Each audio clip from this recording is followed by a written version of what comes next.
Es la segunda vez que me dice eso. ¿Usted cree que él es culpable? Tengo elementos, pruebas suficientes que mientras él ejercía la presidencia del país, transgredía los derechos sexuales de menores de edad en Bolivia. ¿Usted cree, le repito la pregunta? No lo creo. Tengo elementos suficientes.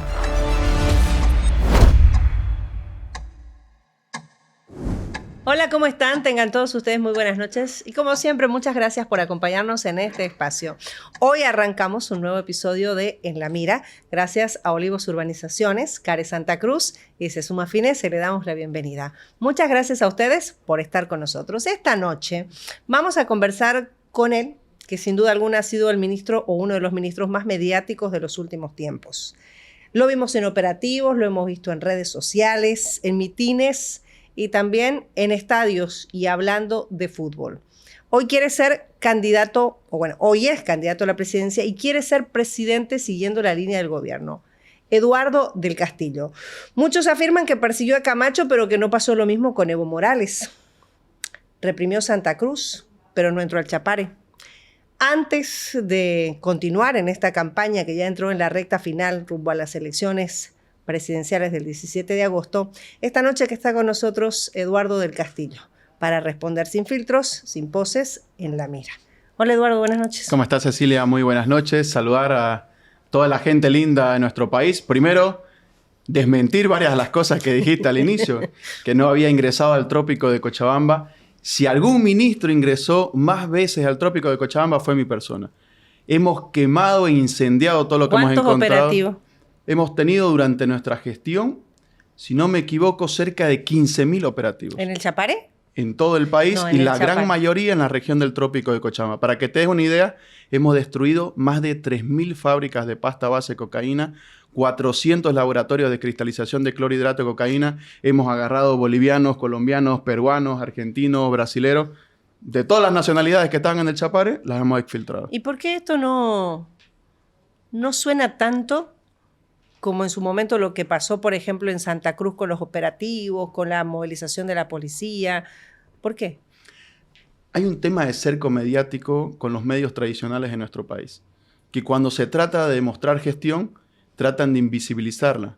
Por ejemplo, yo tenía un operativo destruyendo 6 megalaboratorios de cristalización de clorhidrato de cocaína, cada uno valuado cerca en $500.000. Son casi 3 millones de dólares. Teníamos ciudadanos colombianos, brasileros, más de 16 personas aprendidas en el trópico de Cochabamba. Hicimos la invitación a los medios de comunicación tradicionales para que puedan adentrarse a la región del trópico de Cochabamba y transparentar ese trabajo que estábamos haciendo. Y a última hora todos cancelaron. Quisimos hablarle a los TikTokers y fue la noticia más sonada de toda la semana, no por el operativo que hubiéramos realizado, sino por qué estamos llevando TikTokers a la región del trópico de Cochabamba. Eduardo, sin embargo... Y el objetivo se cumplió. Todo el país habló de ese gran operativo que ¿Cuándo tuvimos. fue? El 2023, si no me equivoco. Sin embargo, dentro de todos estos operativos, porque uno sabe, nos estamos saliendo porque era iniciar con otro lado, pero dentro de todos estos operativos, Eduardo, casi nunca caen los capos del narcotráfico. Otra mentira. ¿Por qué? Bolivia ha sido celebrada, felicitada por todos los resultados exitosos en materia de lucha contra el narcotráfico. Por primera vez en la historia de la humanidad, Bolivia ha asumido el mecanismo de alto nivel en materia de lucha contra el narcotráfico entre la CELAC y la Unión Europea. 194 países vinieron a Bolivia para que Bolivia asuma la copresidencia por los resultados exitosos que estaba teniendo. Tengo infinidad de notas de la Argentina, del Brasil, de Chile, del Perú, de organismos internacionales que dicen qué bien Bolivia por haber extraditado X cantidad de narcotraficantes que habían sido buscados por más de 30 años en nuestros países de origen. No entra Merced ahí. Hasta el mejor cazador se le va la liebre. Era una persona que estaba siendo buscada no por Bolivia, sino que estaba siendo buscada por el Paraguay, de un ciudadano uruguayo. Y esto yo me entero en una reunión de ministros del Mercosur. Se me acerca el ministro uruguayo y me dice, están buscando un ciudadano uruguayo, pero en realidad lo está buscando el paraguayo. Y yo le digo, a ver, contame. Lo convocamos a la charla, nos tomamos un café, el ministro de la Argentina, Bolivia, Paraguay y el Uruguay, y ahí me dicen que probablemente había un ciudadano con X nombre dentro del territorio nacional. Y empezamos a buscar ese X nombre, que era Sebastián Marcet, pero desde el 2018, 5 años antes, le habían dado otra identidad en nuestro país. Con el gobierno anterior, con un ministro anterior, le habían dado pasaportes, dobles nacionalidades, incluso triples nacionalidades, con diferencia de 16 días. ¿Qué quiere decir eso? Mientras ya buscaba a Cecilia Bellido se llamaba María Juana. Entonces, todo lo que existía en el sistema no correspondía. Y el día que quisimos hacer el operativo, lamentablemente él estaba un paso adelante y logró secuestrar a los policías. Ahora vamos a hablar un poco más de eso. Yo quiero comenzar para que la gente conozca un poco a Eduardo del Castillo, más allá de esto que yo decía, porque sí, en esto sí no va a decirme que no ha sido uno de los ministros más mediáticos de este último tiempo. ¿Cómo llega un abogado joven a controlar el Ministerio de Gobierno? ¿Qué lo lleva ahí a Eduardo del Castillo? ¿Su perfil o su obediencia? No, el perfil.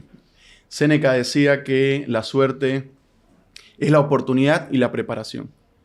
Y yo me preparé toda mi vida para estar dispuesto a asumir cualquier reto y demostrar que cualquier joven en este país puede asumir los cargos más difíciles que se puedan desenvolver dentro del territorio nacional.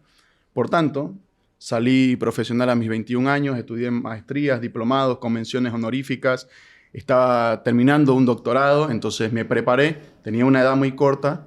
Fui el ministro de gobierno más joven en la historia de nuestro país con 32 años, pero también el ministro que se desenvolvió de manera ininterrumpida por mayor tiempo. ¿Desde el principio lo acompañó a Luis Arce? Desde el primer día. ¿Y renunció solo para ser candidato? Evidentemente. Bien, ¿qué considera usted? ¿Que es un parte de la nueva generación política o es el rostro joven de la política de siempre?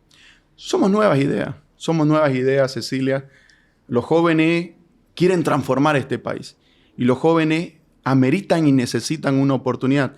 Yo me he recorrido ya casi todo el territorio nacional y la gente mayor, la gente de 40, 50, 60 años nos dicen, si me hubiesen dado la oportunidad, yo hubiese sido tal cosa. Y esa gente ni siquiera tuvo la oportunidad de concluir un bachillerato. Si me hubiesen dado la oportunidad, yo hubiese estudiado tal carrera. Y esa gente no tuvo esa oportunidad. Nosotros queremos darle a las nuevas generaciones que vienen la oportunidad para ser ministros, viceministros, que deconstruyan el Estado y vuelvan a construirlo.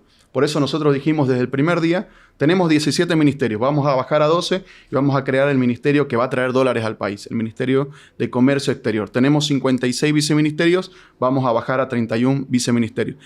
Los otros candidatos no saben cómo se administra el Estado, no conocen la actual realidad de nuestro país y nosotros, a diferencia de los otros candidatos, hemos trabajado en el órgano legislativo, pero también en el órgano ejecutivo. ¿Quién lo forma políticamente? ¿Quién influye en usted? Dentro del MAS. Es una charla bastante larga esa, Cecilia. El 2007 era mi primer año de la universidad. Yo estaba con unos amigos de Derecho, de Ciencias Políticas de la Gabriel, y estábamos camino a la Plaza 24 de septiembre. Y veo como un grupo de jóvenes, probablemente estudiantes, empiezan a empujar a una mujer de pollera que estaba cruzando, que estaba vendiendo papa, pipó, cachipilo, en la 24 de septiembre y le empiezan a agredir físicamente. Y yo digo, esto no puede ser posible y me pongo a defender a esa mujer. Obviamente era mucho más joven, tenía 17 años. Y nos agarramos a puñetes, a piñazo, como diría cualquier camba acá. Y la defendimos de la mujer. ¿Usted estaba en la universidad? Estaba en la universidad en mi primer año de Derecho. primer año, ok. Y luego al día siguiente con los mismos amigos decimos, ¿y si volvemos a la plaza? Y el segundo día había un señor con su sombrerito, sus abarcas, y sucedió lo mismo. No estaba vendiendo nada, no había la excusa necesaria para sacarlo al hombre de la plaza. Entonces lo mismo pasó, señor, usted no es bienvenido aquí, lo empezaron a empujar. Y nos volvimos a agarrar a puñete. Y ese momento dijimos, algún día nos va a ir mal, algún día va a venir esa gente y nos va a pegar a nosotros. ¿Qué hacemos? ¿Qué estamos haciendo? Y ahí empezamos a leer unos libros entre estos 7 jóvenes, entre hombres y mujeres, y empezamos a construir una organización, empezamos a formarnos, a autoformarnos. Comprábamos ahí por el mercado 4 de noviembre unos pollos chinos que te vendían unas papas fritas en $2.50 y con eso le tirábamos toda la tarde. ¿Quién lo forma políticamente dentro del MAS? ¿O qué figura? Nosotros ahí nos damos cuenta que somos izquierda y ahí me doy cuenta que en la presidencia de nuestro país había un hombre que había permitido la complementariedad o la construcción del tejido social en nuestro país. Que gremiales, campesinos, mototaxistas, transportistas, mineros, cooperativistas, todos habían llegado al poder a través de Evo Morales. Entonces yo empiezo a comulgar con esa filosofía, con esa ideología. Digo, esto es lo que quiero para nuestro país, que nadie se quede atrás. Lamentablemente... ¿Comenzó a admirarlo en ese momento, Evo? Claro, fue el hombre que transformó nuestro país en ese momento y lamentablemente él dejó ese camino y empezó a elegir su propio camino. ¿Qué no le convence de Evo Morales, Eduardo? Que él se aleja del camino, de ese aguayo que él tenía de sueños, de esperanza, de transformaciones, de construir un país para empezar a perseguir sus propios sueños. Ya no los sueños del pueblo boliviano, sino sus propios sueños. Y es ahí cuando emergen los problemas del país. ¿Y cuándo se da cuenta de 2014. eso? No, ¿cuándo se da cuenta que Evo Morales deja...? Mi primer quiebre político, no ideológico, es cuando Evo Morales empieza a pensar en él, en Evo Morales y ya no en Bolivia. ¿Cuándo fue eso? 2014. 2014, antes del referéndum. 2 años antes del referéndum. ¿Y usted dónde estaba? ¿Qué cargo ocupaba? 2014, en el ejercicio libre aquí en Santa Cruz. Ah, no estaba en el gobierno todavía. No estaba en la función. Ya había trabajado en el gobierno y luego vuelvo a trabajar en la Asamblea Legislativa Plurinacional. ¿Qué lo desencanta de él en ese momento? No me desencanta, sino que hay un pequeño no match, una pequeña bifurcación entre ambas conexiones. Yo digo, esta persona está buscando su repostulación y no está buscando el beneficio o los intereses del pueblo. Y en ese momento la gran mayoría nos hizo creer que él era la pieza central para la unificación de las organizaciones sociales en nuestro país. Y eso fue desmitificado en la gestión 2020 cuando Luis Arce Catacora saca la votación más alta en la historia de nuestro país. Nunca antes de Luis Arce Catacora nadie había sacado 3.4 millones de votos. ¿García Linera? Ex vicepresidente. Pero nunca influyó nada en usted, ¿no? No, él tenía unos ciclos de conferencia en la vicepresidencia. Empezó a invitar a grandes intelectuales en el mundo. Uno de ellos, Bourdieu, por ejemplo, lo invitó a la vicepresidencia y como llegaban intelectuales de todo el mundo a la vicepresidencia a dar charlas públicas y gratuitas, abiertas a todos, al público en general, yo como cualquier joven quería ir a escuchar qué se está hablando en el mundo. Entonces, si tenía la oportunidad, si estaba traducido al castellano, me los compraba sus libros, ¿no? Ahora, en el 2014 usted tiene un quiebre, dice ahí, con Evo Morales. Una diferencia. Una diferencia. No es un quiebre todavía. ¿Cuándo vuelve usted al gobierno? Al gobierno, yo en el órgano ejecutivo, para ser parte del gobierno como tal, no un funcionario público, a partir de que soy ministro de gobierno. ¿Y en el 2016 dónde estaba usted con el referéndum? En el 2016 yo era funcionario en la Asamblea Legislativa Plurinacional. Claro. ¿Y usted estuvo de acuerdo con la repostulación de Evo Morales? Sí, en ese momento sí. Pero si ya se estaba dando cuenta que usted no seguía esos intereses que usted acompañaba... Pero sabía yo, sin embargo, en ese momento, en ese entonces... ¿No es una contradicción eso? Porque era peor que entre la derecha. Era peor que entre alguien que va a saquearte nuevamente tus recursos naturales, que va a quebrar las empresas públicas, que las va a rematar y que él o a sus amigos se las va a adjudicar. Claro, pero eso es una creencia en realidad. La gente le dijo... No es una creencia. Es algo que ya pasó en 1991, 92, Pero hay 93. gente que puede no creer en eso, Eduardo, y está en todo su derecho. No es cuestión de fe.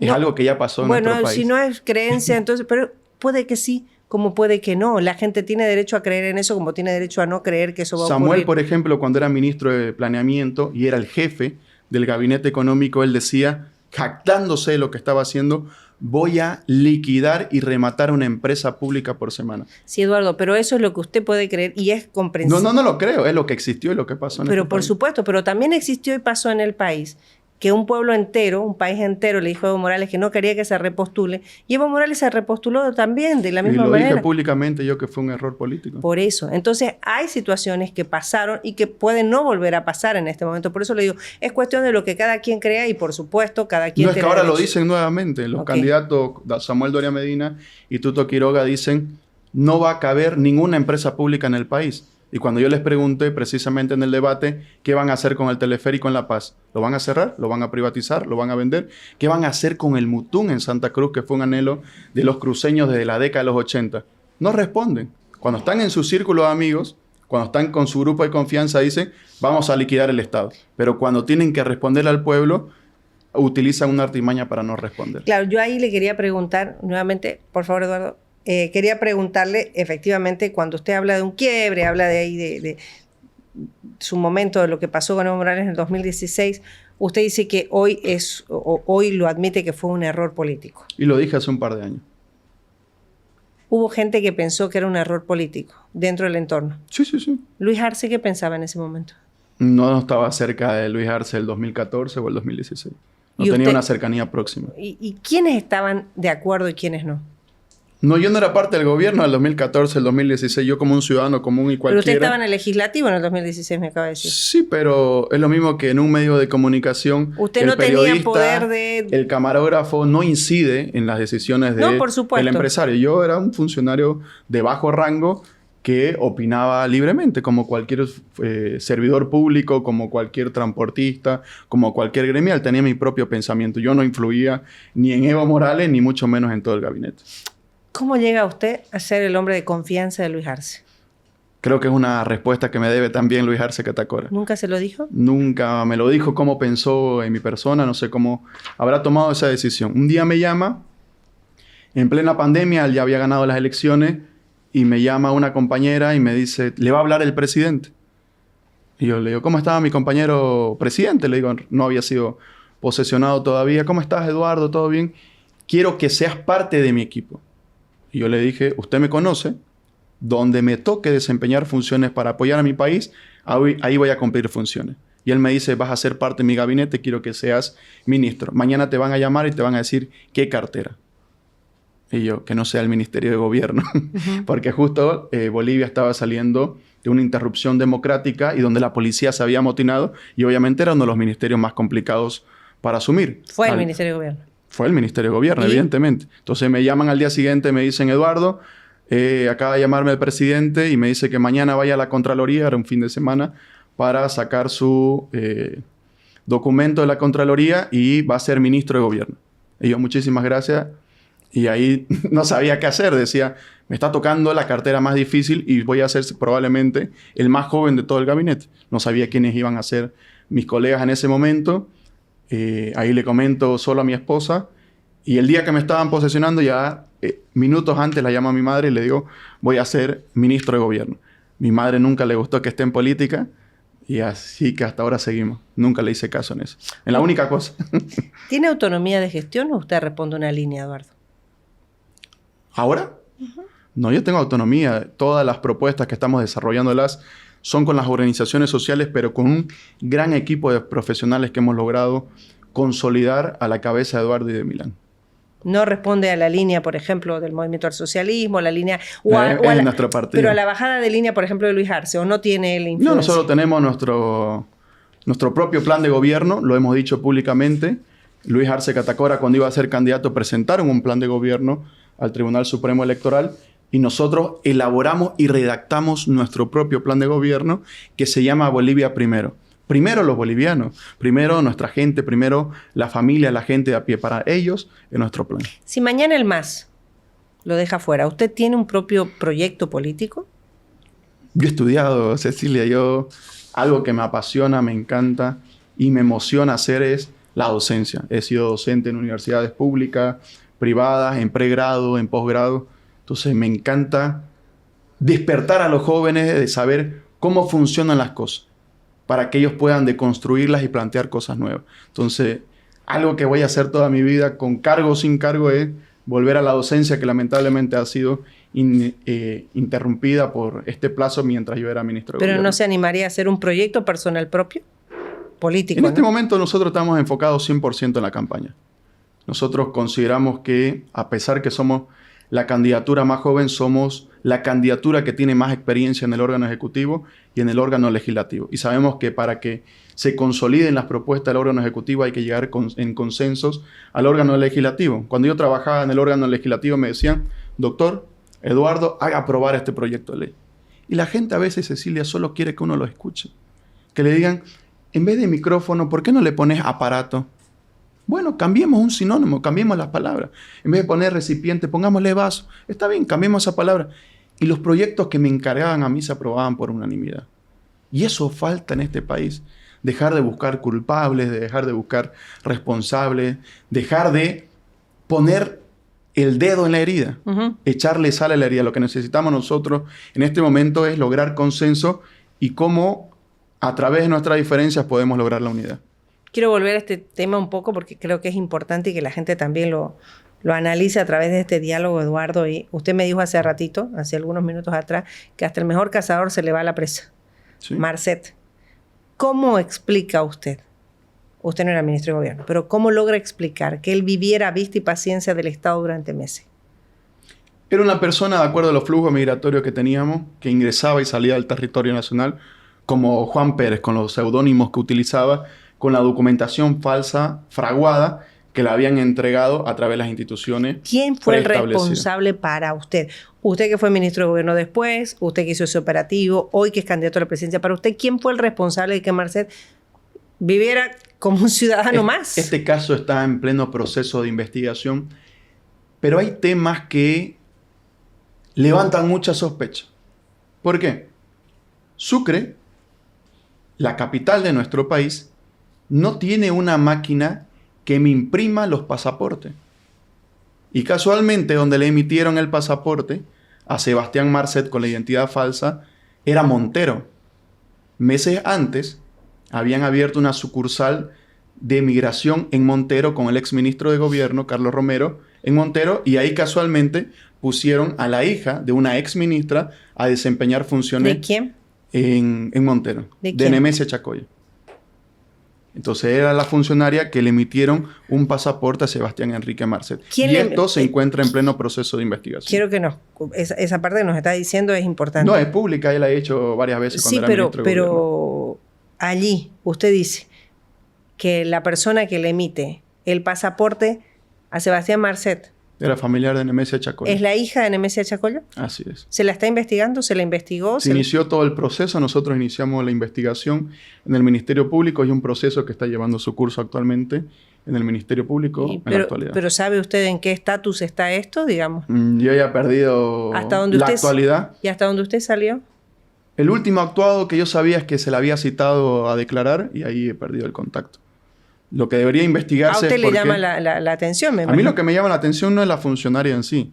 A mí lo que me llama la atención es la decisión política de haber abierto un centro de emisión de pasaportes, de impresión de datos en los pasaportes, en Montero antes que en la capital de nuestro país. ¿Y eso a quién se le atribuye? A un ministro. Un ministro puede abrir una oficina. ¿Carlos Romero? Evidentemente. ¿A usted le llama la atención entonces?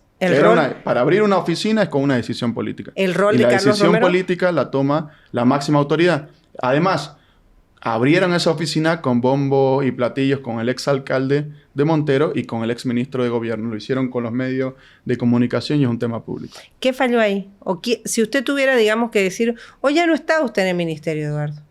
Hoy es candidato y hoy le tiene que hablar con la verdad a la gente. Como siempre lo he hecho. Eduardo, pero ¿hay que falló o quién falló o quién es responsable de eso? Usted como ministro en su momento, y si hoy tendría que apuntar a alguien para la investigación, porque esto quedó en nada, no se avanza. Por lo menos el país no conoce que se hubiese avanzado. ¿Quién es? Esto yo lo hice conocer públicamente, todos estos datos. Lo di a conocer al pueblo boliviano, presenté la denuncia formal ante el Ministerio Público, pero el ministro de Gobierno no es quien emite una imputación, el ministro de Gobierno no es quien emite una acusación formal, es el Ministerio Público. Por tanto, estas respuestas deben ser respondidas por el actual fiscal. Se lo voy a preguntar directo. ¿Carlos Romero es el responsable de haber entregado esta documentación a usted? No. Lo que yo estoy diciendo es que debe investigarse cuáles fueron los móviles que llevaron a tomar una decisión política al exministro de Gobierno para poder aperturar una oficina de migración como un centro de emisión de datos para los pasaportes. ¿Tenía un otro objetivo? En nuestro país. Eso tiene que estar en pleno proceso de investigación y será la justicia que nos determine qué lo movió al señor Carlos Romero a priorizar Montero antes que la capital de nuestro país. ¿Usted cree que con el caso Marcet, Eduardo, falló la inteligencia, la voluntad o hubo algo más profundo? Yo creo que hay un cúmulo de cosas. Yo creo que hubieron errores procedimentales. Hay una persona que está sentenciada, que es el cuidador de una de las fincas de Sebastián Marcet. Esta persona estaba cuidando una de las fincas de Marcet, si no me equivoco, en Porongo. Y los grupos de inteligencia, como estaban buscando una aguja en un pajar a Sebastián Marcet, y en Bolivia no estaba registrado como Marcet, van a un domicilio donde supuestamente vivía un uruguayo. Y empiezan a dronear. Empiezan a dronear el domicilio y el cuidador se da cuenta, sale y ve un vehículo con el capot abierto. Ingresa nuevamente al domicilio, a esta quinta, y llama al hermano de Marcet y le dice, está registrado en los trabajos de investigación de la Fiscalía, y lo llama y le dice, señor, aquí afuera, donde no hay nada más alrededor de la quinta de Marcet, hay un vehículo con el capot abierto. Sácale foto, le responde el hermano de Marcet, y mándamela. Entonces le mandan una fotografía con la placa del vehículo y luego les pregunta qué necesitan. Necesitamos agua para el vehículo. Sale el hombre, retorna el hombre, sale con la botella del agua y como eran agentes de inteligencia, se dan a la fuga.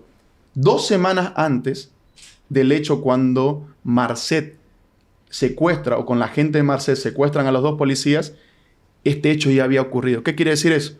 Marcet ya sabía qué policías los estaban siguiendo 2 semanas antes y por eso se hicieron cambios dentro de la policía boliviana. Eduardo, ¿no le parece un poco incoherente que esté detenido y demás un hombre que trabajaba para Marcet? Y no digo que esté bien que trabaje para un narco, pero... ¿Quién? El cuidante. No, ya fue sentenciado, tuvo una pena mínima, evidentemente. Ok, pero él fue sentenciado, pero él trabajaba para el hombre. Y y ningún funcionario del gobierno, lo que le dieron los pasaportes, lo que le extendieron, digamos, la doble... No, hubieron ¿Están funcionarios. sentenciados? Hay personas que están investigadas, que están sentenciadas. Funcionarios públicos. Una persona, si no me equivoco, en el departamento del Beni, le había dado un documento en el departamento del Beni diciendo que Marcet, con la identidad falsa, había ingresado al país y luego había salido, lo que les permitió entregarle la residencia. Ese funcionario fue aprehendido. Pero el que le entregó el pasaporte aquí no. La persona que le entregó el pasaporte aquí en Montero no, ¿o sí? No, por eso estaba en pleno proceso de investigación. ¿Por qué? Porque no le entregan el pasaporte. Lo que hay que investigar es si cumplieron con todos los requisitos para la emisión de un pasaporte. Si tenía una cédula de identidad válida, uno va con la cédula de identidad a las oficinas de la DGMIG, de la Dirección General de Migración, y les entregan un pasaporte.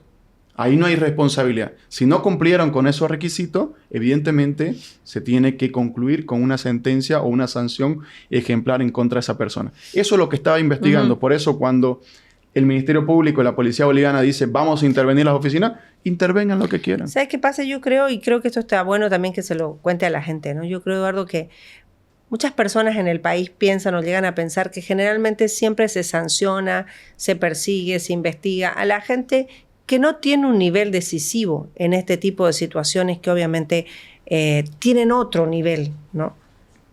¿Por qué llega a pasar eso?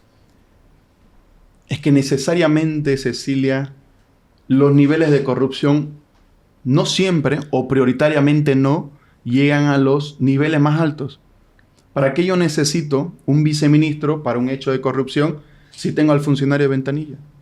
¿Para qué yo necesito un hecho de corrupción al alcalde, mal ejemplo el de Santa Cruz, si tengo al funcionario de la ventanilla que me va a sacar el trámite? ¿Usted cree que no se entera? La gran mayoría de las cosas no. ¿Usted cree que no? Yo en mi cargo como ministro de gobierno he sentenciado a 17 funcionarios míos. Pero eso también está mal. No, pero es la obligación mía de controlar a mis subalternos. Pero para eso voy. Por supuesto que sí. Porque cuando uno está en una función de gobierno, la máxima responsabilidad le cae a la máxima autoridad de gobierno. Por eso que yo tengo la obligatoriedad de llamar, denunciar y hacer las investigaciones correspondientes. La narcopolítica, Eduardo, es un fenómeno que también toca a los gobiernos y en este caso al MAS. ¿Usted lo reconoce? ¿En qué sentido? ¿Usted no cree que sea así? Yo creo que no. Yo creo que el narco no está metido dentro de los partidos políticos. ¿Dónde, lo que sí se ha visto en el pasado es narcotraficantes fotografiados con exministros. Estoy hablando del caso del Oso Chavarría en 1992, por ejemplo, con Samuel Doria Medina, que estaba en la quinta del Oso Chavarría y que estaba con el compadre de Samuel Doria Medina en una misma fotografía con avionetas alrededor. Ahí Eduardo, él sí sabía lo que se estaba dedicando. No, puede ser una fotografía. Yo no voy a defender absolutamente a nadie y tampoco voy a echarle tierra absolutamente a nadie porque no está. Pero usted me está diciendo, y esta noche estamos charlando, que efectivamente hubo gente que estaba en el gobierno, que toma una decisión política de abrir una oficina donde no tenía por qué estar esa oficina. Entonces, ¿no cree que finalmente termina beneficiando, voy a terminar la idea, a un narco buscado internacionalmente? Entonces, ¿no cree que efectivamente hay algo que revisar ahí internamente? Evidentemente, por eso presenté la denuncia, Cecilia, y no fue el único hecho. A eso me refiero con narcopolítica. Durante nuestra gestión hemos visto alrededor de 35 personas que eran narcotraficantes que le habían dado una doble identidad. Yo por eso a mis funcionarios públicos del CEGIP les dije, ustedes emiten un documento fraguado, ustedes se van a la cárcel. Y si encuentran un documento con doble identidad y no lo denuncian y con los medios de comunicación ante la policía, ante el Ministerio Público, ustedes van a ser cómplices. Y es por eso que usted los veía al exdirector del CEGIP, constantemente en los medios de comunicación Sí. denunciando, él tiene antecedentes por narcotraficante y esta es una identidad falsa. Por tanto, a la cárcel, a la cárcel, a la cárcel. Ya para terminar, Entonces, eso empezamos a limpiar toda la gestión anterior. este capítulo, Marcet, ¿qué le deja personalmente a usted hoy que ya es candidato y no está en el ministerio? ¿Le deja alguna enseñanza? ¿Espera que termine el caso para sacar sus conclusiones? Yo me imagino que usted debe tenerlas también internamente, ¿no? Yo sigo coordinando con algunas autoridades políticas de la región y del mundo.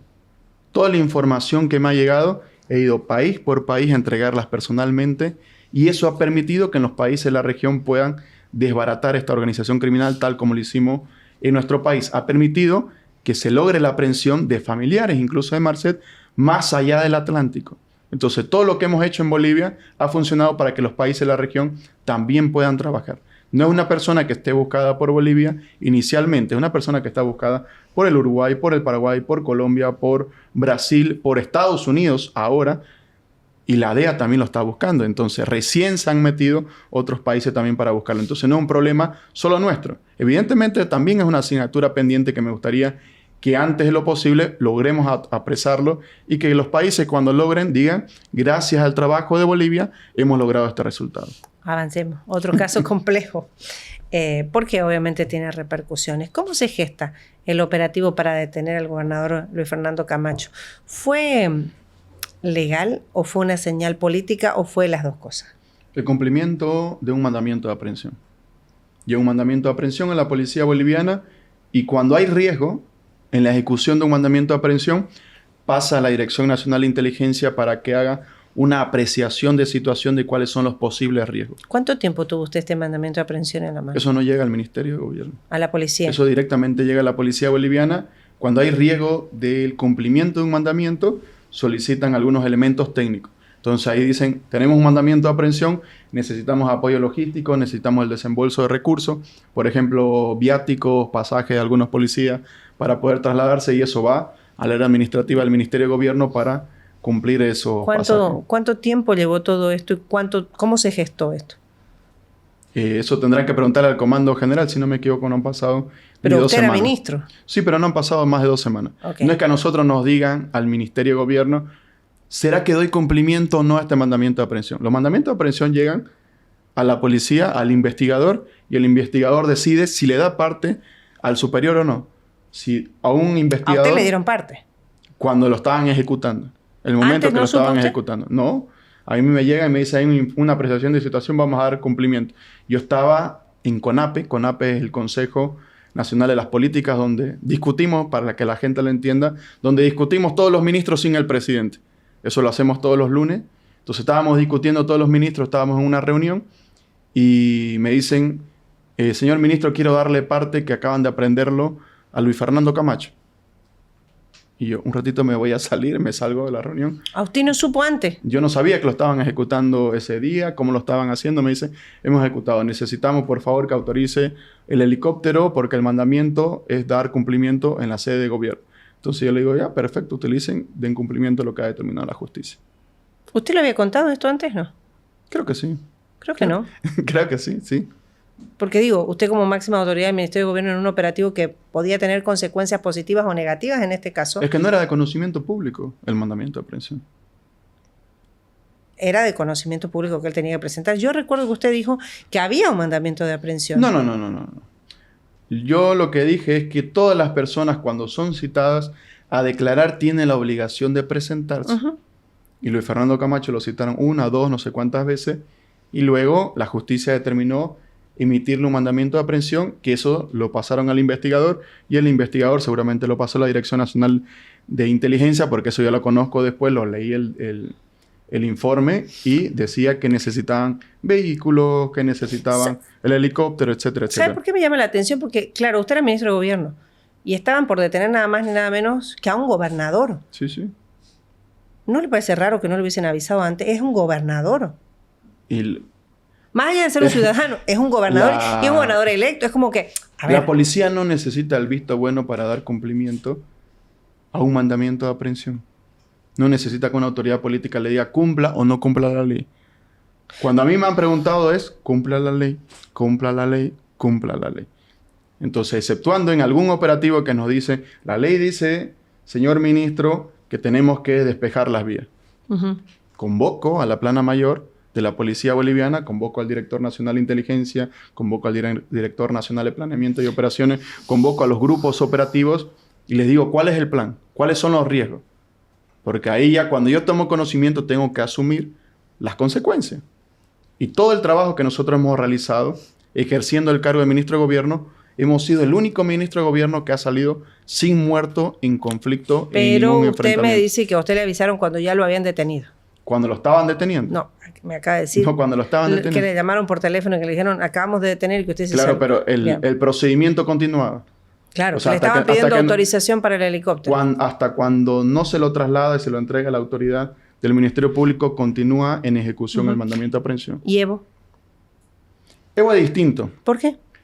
A Evo, cuando le emiten el mandamiento de aprehensión, se hace público precisamente por el lado de Evo Morales. Filtran el mandamiento de aprehensión y ahí le exigen a la policía boliviana que no dé cumplimiento. ¿Qué pasa en ese momento, Cecilia? Imagínese que nosotros hubiésemos dado cumplimiento a ese mandamiento de aprehensión en primera instancia. Exfiltrábamos a Evo Morales. Hubiese habido un enfrentamiento en la región del trópico de Cochabamba.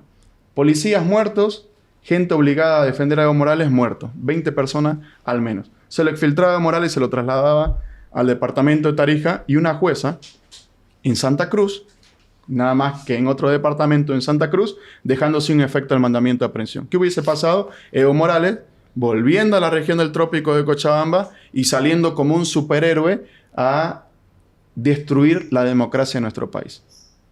No hubiese funcionado. Posteriormente, emiten un nuevo mandamiento de aprehensión luego de que nosotros, como Ministerio de Gobierno, cuando yo desempeñaba funciones en el máximo cargo de esa institución, peleo contra los jueces corruptos, peleo con algunos malos fiscales y logramos que se emita un nuevo mandamiento de aprehensión el 17 de marzo. Ya no por el Ministerio Público, sino por la justicia boliviana por no comparecer ante un juez que lo estaba convocando.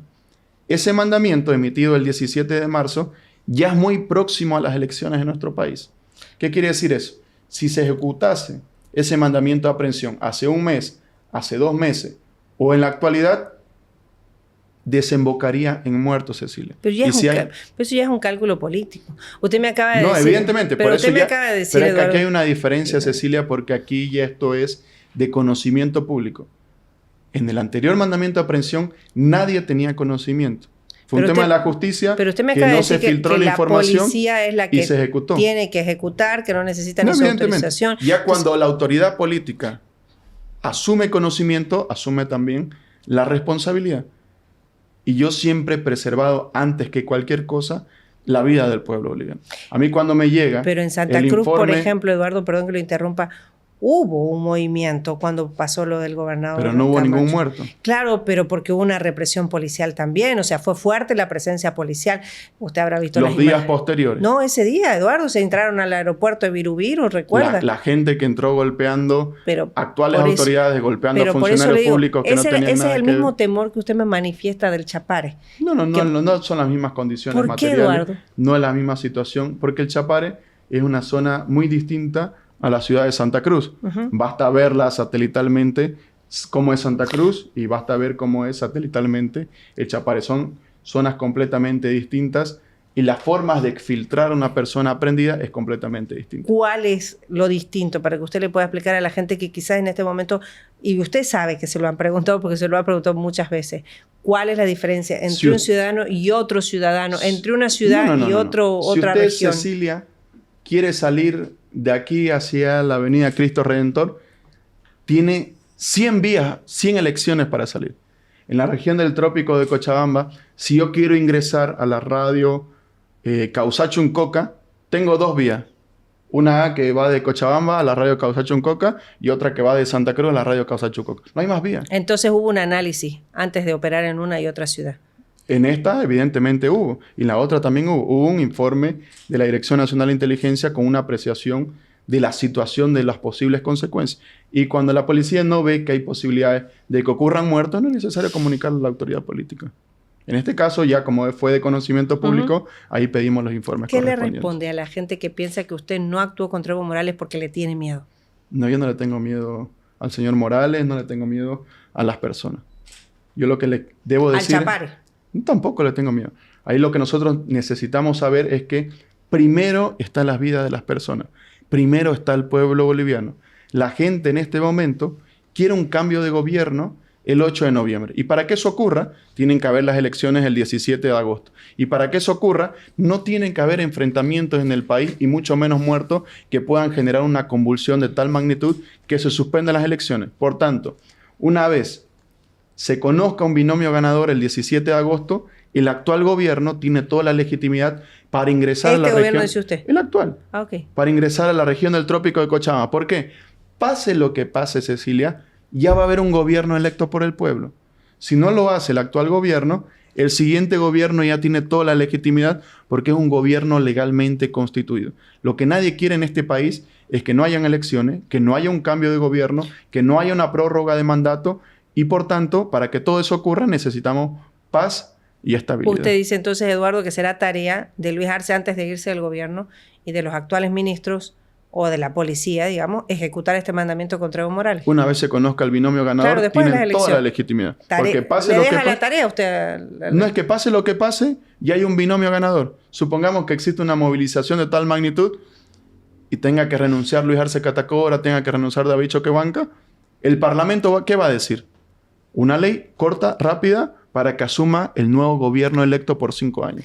Eduardo, ¿el Chapare es un territorio que no controla el Estado? Falso. Yo he entrado personalmente en múltiples oportunidades a la región del Trópico de Cochabamba.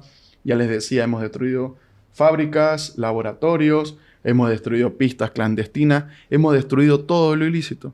Pero el Chapare no es solo eso. El Chapare también es producción, evidentemente, de hoja de coca, que hemos racionalizado, que hemos erradicado la coca excedentaria. También es palmito. Eduardo. Es la zona de mayor producción de piña del país. El 98% de la piña del país se produce en el trópico. Lamentablemente esto queda muy poco en la retina popular. Pero usted dijo en el debate, y ahí quiero que ni la policía ni el ejército pueden ingresar al Chapare. Yo no dije eso nunca. Usted dijo que era difícil. Pero usted dijo que le preguntaron a usted por qué no detuvo a Evo Morales. Y usted dijo que... yo dije lo mismo. Que se puede ingresar a la región del Trópico de Cochabamba. El problema es sacar con vida a las personas sin enfrentamiento, sin que se generen pérdidas de vidas humanas en la región del Trópico de Cochabamba. ¿Y qué le Yo he ingresado, no voy a decir 1000, pero he ingresado múltiples veces a la región del Trópico de Cochabamba y aquí me tienen con vida. Y no he ingresado a repartir premios, canastones. He entrado a aprender a personas, he entrado a destruir todo lo que me encontraba. Ahora, usted dice que esta va a ser tarea efectivamente de este gobierno, la orden de aprehensión. ¿Debe ejecutarse esa orden de aprehensión contra Evo Morales? Sí. ¿Evo Morales debe responder a la justicia? No, evidentemente. Yo estoy plenamente seguro, y no lo digo como candidato a la presidencia, no lo digo como exministro de gobierno, lo digo como padre de familia. Se le debe dar justicia a todas aquellas mujeres, y peor aún si son menores, que sus derechos sexuales han sido transgredidos. Yo estoy seguro que en los próximos días, las próximas semanas, ya el Ministerio Público debe emitir una acusación formal en contra de Evo Morales para entrar a un juicio oral público y contradictorio donde Evo Morales, por primera vez, va a tener una sentencia que demuestre que él transgredía los derechos de menores de edad mientras ejercía la presidencia de nuestro país. Si usted llega a la presidencia, ¿cambiaría algo de la política antidrogas en el país? La política antidrogas tiene que ir mutando y los operativos deben ir mutando. Porque, y esto lo voy a explicar más adelante, Bolivia tenía una política... Quiero empezar a hablar de propuesta. Hable de propuesta. Bolivia tenía una política instaurada, la guerra contra las drogas. No funcionó porque lo único que hicieron fue criminalizar a los productores de la hoja de coca. Por eso surgió la nacionalización de la lucha contra el narcotráfico con el movimiento al socialismo, que ha dado buenos resultados. Pero nosotros durante nuestra gestión migramos a la regionalización de la lucha contra el narcotráfico. A mí no me importa si detuve 28,000 personas que las llevé ante un fiscal, ante un juez vinculadas hacia el narcotráfico, si yo al final no sé quién era el financiador de esa droga, quién era el consumidor de esa droga, quién era el que proveía la logística de esa droga. Por eso nosotros hemos promovido la creación de ALA, que era la Alianza Latinoamericana Antinarcóticos, donde estábamos en plena negociación con los países de la región para crear una institucionalidad, que sean las policías, más allá de las buenas amistades que tengamos los políticos de la región, para luchar de manera certera contra el narcotráfico. Si el día de mañana están buscando a Marcel, están buscando un uruguayo, un paraguayo, un boliviano, no tengamos que esperar una reunión de ministros del Mercosur para que hagan los operativos, que sean las propias policías que estén intercambiando información todo el tiempo. Y a nosotros no funcionó. Hemos dialogado con el gobierno de Bolsonaro en el Brasil, hemos dialogado con el gobierno de Lula en el Brasil, hemos dialogado con el gobierno de Alberto Fernández, también con Macri, luchando contra el narcotráfico. Por tanto, más allá de las posiciones políticas, nosotros decíamos, tenemos una función que cumplir y la cumplimos. ¿Qué modelo de liderazgo usted propone? ¿Firme, represivo o negociador? Firme y negociador. ¿Qué lo diferencia Luis Arce? ¿Qué se animaría usted a hacer que no hizo Arce? Muchas cosas. ¿Qué? Por ejemplo, algo que me costó hablarlo con todo el gabinete fue entregarle las licencias de conducir a los menores de edad. El presidente no estaba de acuerdo con eso. Él decía, es una política que no va a funcionar. Desde que la lanzamos no ha habido un solo accidente con menores de edad. Cuando la eliminaron hace un par de años, casi 9 años ya, los accidentes de tránsito no disminuyeron.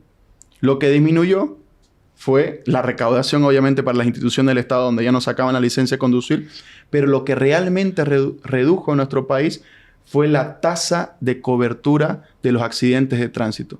Ya los seguros en nuestro país no estaban cubriendo esos siniestros. Por tanto, se dejó desprotegida la población en su conjunto. Y cuando uno sale ya al primer pueblito, los chicos están yendo a los colegios en moto. Los adolescentes están llevando a su abuelita al médico. Entonces, hay una realidad en nuestro país. Entonces, hay una realidad que o mandamos más policías a reprimir a los jóvenes o le encontramos una solución y detrás de la licencia de conducir le ponemos el subrogatario de la responsabilidad civil. En caso de accidente, ¿quién va a ser responsable de todos los gastos que se asuman? Entonces, así como esa, tenemos muchísimas. Bueno, alguna vez hemos hablado de políticas económicas, no voy a entrar en detalles porque ahora son parte de nuestra propuesta de gobierno. Algo que yo planteé que tampoco estuvo de acuerdo gran parte del gobierno era la nacionalización de los vehículos indocumentados. Hay un problema en el país. Hay 500 ¿Los chutos? Claro. Hay 500.000 vehículos en Bolivia en este momento y el presidente me dijo, pero no lo vamos a nacionalizar. Me dio sus explicaciones que son bastante largas y nosotros dijimos, pero si hay 500.000 familias, tenemos dos soluciones. O nacionalizamos o ¿qué hacemos? Vamos a reprimir a 1,5 millones de personas. Sí, pero ahí está legalizando lo que es ilegal, es decir, le está dando luz verde a lo que es ilegal. Estoy dando solución a un problema. ¿Qué harías vos, Cecilia? Agarrar a un grupo de militares... Yo no, yo voy por la ley. Por eso. Prefiero evitarme... Pero las leyes hay que modificarlas y darle solución a la gente. La solución... Claro, pero la gente sabía antes de comprar ese chuto que estaba haciendo una ilegalidad. La solución claro, pero antes de comprar esa ilegalidad, entre comillas, que en realidad es una contravención. De acuerdo a la cuantía, no es un delito, es una contravención. Está mal. La solución ¿Qué nos queda a los que queremos ir por el camino recto? La solución es represión. La solución a entrar con policías militares, enfrentarme a 500.000 familias. Por 3 a 1,5 millones de personas. El que haga eso es tirarse un balazo en el pecho. La segunda solución, ¿qué es? Nacionalizar estos vehículos previo acuerdo con Chile para mejorar el control en la frontera. Porque Chile no está haciendo su trabajo y Bolivia tampoco está haciendo su trabajo. Por tanto, si controlamos ambos países esa frontera, hay menor delincuencia en la República de Chile y, por tanto, menos contrabando en nuestro país. Firmamos ese convenio. Nosotros ya hemos firmado 9 convenios solo como Ministerio de Gobierno con la República de Chile. Nacionalizamos esos vehículos indocumentados, generamos recaudación para el país. Supongamos que solo cobramos $1,000 por cada vehículo. Tenemos 500 millones de dólares nacionalizando los vehículos indocumentados. ¿Qué necesita el país? Dólares. ¿Qué necesitan ellos? Una solución a su problema. Si no nacionalizamos, solo estamos fomentando la corrupción. Solo estamos fomentando la extorsión de algunas autoridades que están extorsionando a esas familias que no tienen papeles para sus vehículos. El porcentaje... Por tanto, tampoco están tributando las alcaldías. No. Entonces, si yo los nacionalizo, les doy sus papeles, nadie los extorsiona, no fomentamos la corrupción, generamos 500 millones de dólares al menos en beneficio del pueblo boliviano, esos vehículos empiezan a tributar y lo mejor de todo, ¿qué les pedimos a cambio?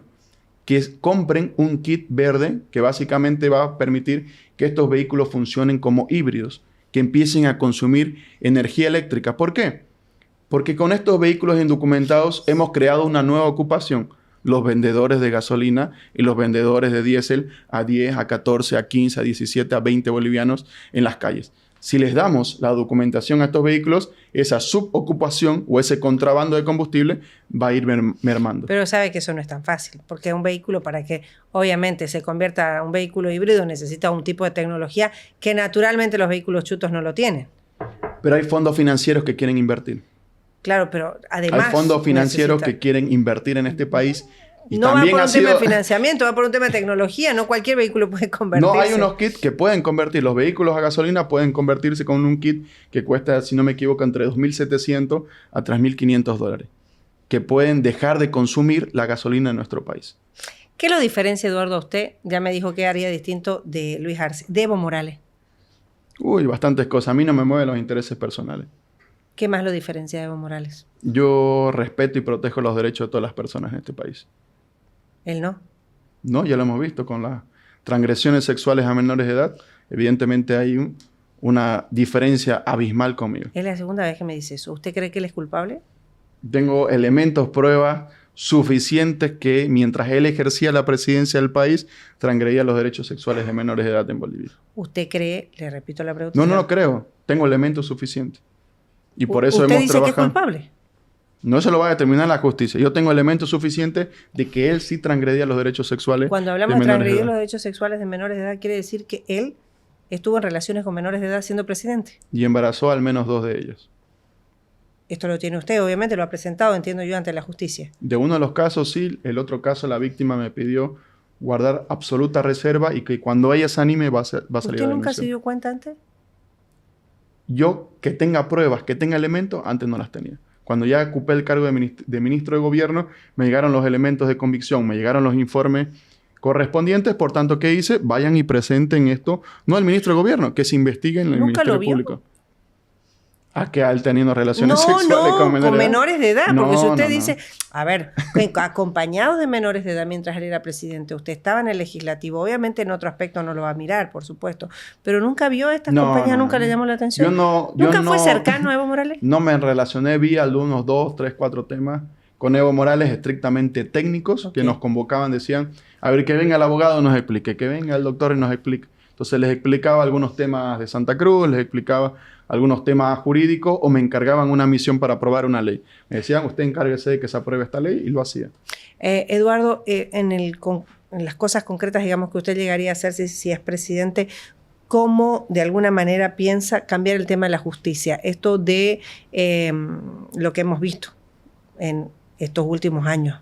Y no solo en el gobierno del MAS, sino la politización de la justicia. Si alguien se ha quejado, Cecilia, de los administradores de justicia de estos años, ha sido yo. Porque me cansé de investigar, trabajar, desvelarme con la policía boliviana, trabajando para sacar feminicidas, narcotraficantes, violadores, etcétera, etcétera, de las calles. ¿Y qué haría usted con esto, con la justicia? Borrón y cuenta nueva. ¿Elecciones? No, las elecciones judiciales deben desaparecer. Borrón y... Deben desaparecer. Bien. ¿Qué necesitamos en nuestro país?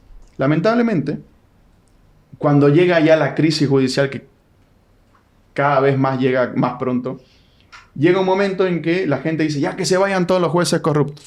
Quieren cambiar a todos los administradores y ponen a nuevos a aplicar las leyes actuales. Luego dicen, las leyes no sirven, ya cambiemos todas las leyes y los anteriores administradores aplican las nuevas leyes. Sí. Entonces no funciona. Necesitamos un corte en Bolivia que debe ser el 1 de enero del 2028. ¿Qué quiere decir eso? A partir del 1 de enero del 2028, todas las causas deben ser con procedimientos nuevos, con leyes nuevas, con un compendio normativo nuevo y quienes las apliquen deban ser nuevos administradores de justicia. De ahí para atrás, todos los procesos deben seguir con los anteriores administradores convirtiéndose en una especie de jueces liquidadores, que todo lo que tienen pendiente lo concluyan y una vez concluyan, cesan sus funciones. ¿Para qué? Para que lo nuevo no se contamine con lo antiguo. ¿Cómo se elegirían a los nuevos? A través de un proceso transparente, público, no voy a decir necesariamente meritocrático, porque necesariamente meritocrático también es una forma de discriminación por edadismo hacia la juventud. ¿Por qué digo esto? Un señor que tenga 60 años va a tener mayor puntaje por solo tener 60 años. Y eso no significa más camino recorrido, que sea mejor que el joven. ¿Qué quiere decir eso? Tiene que haber una complementariedad. ¿Pero quién elegiría? ¿La Asamblea Legislativa de nuevo? ¿Dónde pasaría el tema de la elección? Esto no lo elige la Asamblea. Actualmente son los actuales administradores de justicia. Entonces tiene que haber una especie de cuerpo colegiado entre el órgano legislativo, el órgano ejecutivo, pero también las universidades públicas en nuestro país. ¿Cree que el Estado, Eduardo, debe reducirse o fortalecerse con nuevas instituciones? Optimizarse. Okay.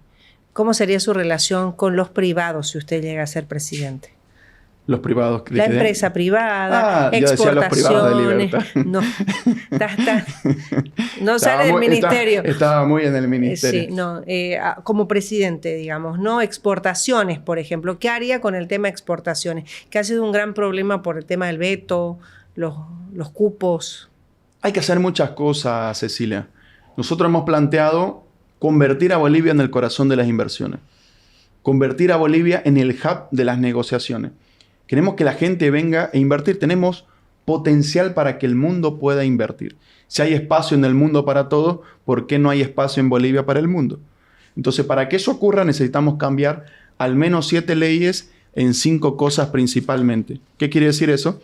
Necesitamos una nueva ley de inversiones, necesitamos un nuevo código tributario. El código tributario de agosto del 2003, la ley 2492, no ha sido modificada por el movimiento socialismo. Es una asignatura pendiente. Una nueva ley de aduanas que nos permita importar y exportar con mayor facilidad. No ha sido modificada por el movimiento socialismo, por tanto, también hay que expulsarla del ordenamiento jurídico nacional vigente. Y así otra serie de normas en nuestro país. Yo no estoy de acuerdo con la libre exportación. ¿Por qué? Ahora la gente se queja de que falta arroz, que falta aceite, que falta azúcar, que falta carne. Y en Bolivia producimos aceite, producimos carne, producimos aceite, producimos todo. Yo creo que la gente se queja en este momento que no puede comprar el kilo de carne, no que falta carne. Pero ¿por qué ha subido el precio? Porque todos nuestros productos se están yendo al exterior.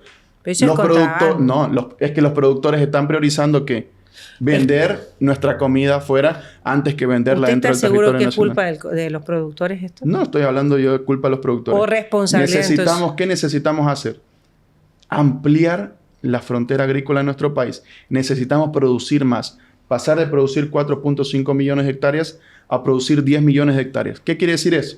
Satisfacer el mercado interno y el excedente exportarlo. Y justo cuando asume el nuevo gobierno, en noviembre, comienza la época de siembra. ¿Qué quiere decir eso? Meses más tarde, en abril, estamos hablando aproximadamente 6 meses más tarde, podemos tener la capacidad necesaria y suficiente para producir casi el doble de lo que estamos produciendo en nuestro país y ese excedente exportarlo rápidamente para traer divisas a nuestro país. Si hay diésel. No necesariamente. ¿No? Nosotros necesitamos, esas condiciones materiales las tiene que dar el actual gobierno en este momento.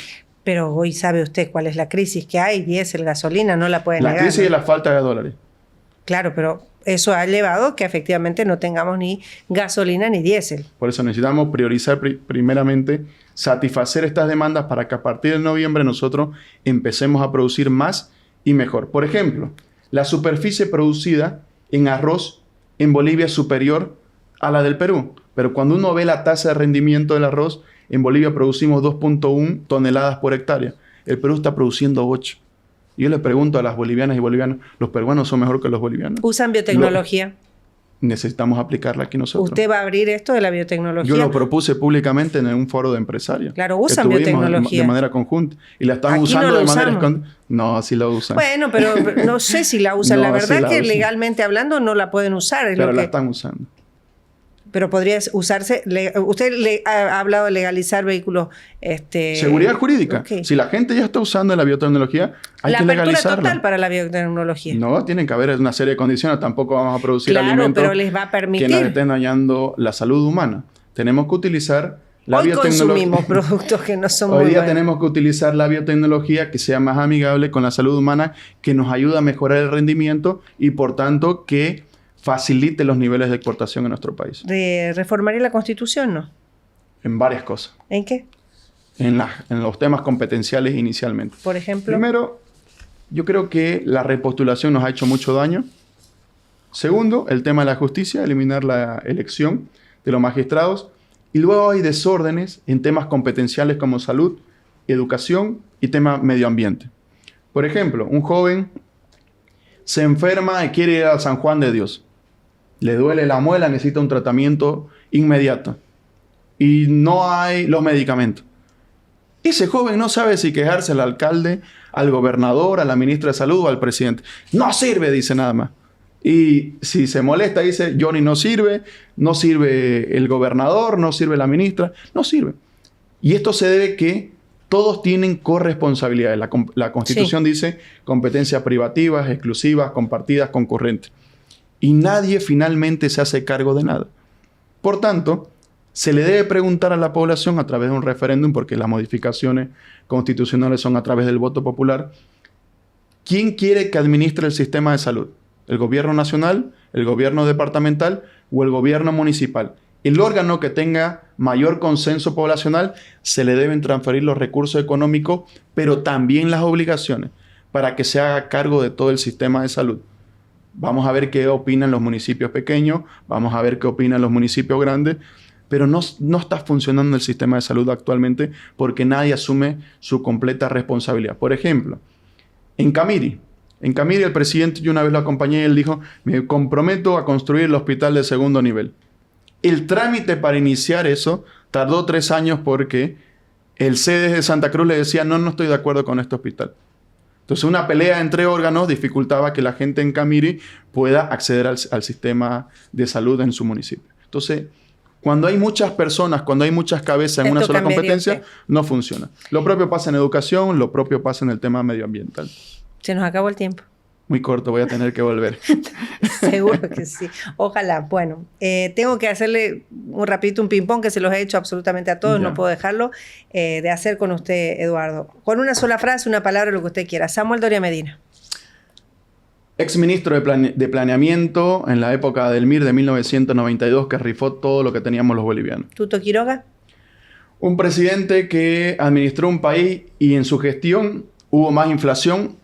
De manera conjunta con Yanine Áñez fue las 2 únicas gestiones en la historia de nuestro país reciente que decayó el PIB nominal. Johnny Fernández. El alcalde. Nada más. Bueno, que ya todos tenemos una posición sobre él. Andrónico Rodríguez. Una persona que quiere ser más de lo que es. Luis Arce. Una persona que le han puesto muchas zancadillas y no lo dejaron gobernar. Evo Morales. Parte de la vieja política. Luis Fernando Camacho. Un cruceño. Yanine Áñez. Una ex senadora. Marcet. Una asignatura pendiente. ¿Para usted en lo personal o para el Estado del gobierno? Para mí también personal. Claro, tengo que esperar algún día que lo detenga la justicia boliviana o la justicia de cualquier país. Oriente Petrolero. Próximo campeón de la Copa Paceña. Eduardo, muchas gracias. Muchísimas gracias, Cecilia. Gracias por responder a todo. No, nosotros no tenemos nada que ocultar y tenemos que responder todo. Eduardo del Castillo ha estado esta noche aquí en La Mira, ha respondido absolutamente a todas las preguntas que le hemos hecho. Él busca llegar a la presidencia junto al Movimiento al Socialismo. Ustedes tienen la posibilidad de ver esta charla en este episodio, por supuesto, a través de nuestras plataformas digitales. Los invitamos a que nos sigan y nos acompañen permanentemente. Con nosotros estuvo Eduardo del Castillo, candidato a presidente por el MAS. Gracias. Muchísimas gracias, Cecilia. Gracias a los Olivos Urbanizaciones, muchas gracias a Cari Santa Cruz y a Finese, por supuesto, por acompañarnos en este episodio. No se pierdan el próximo.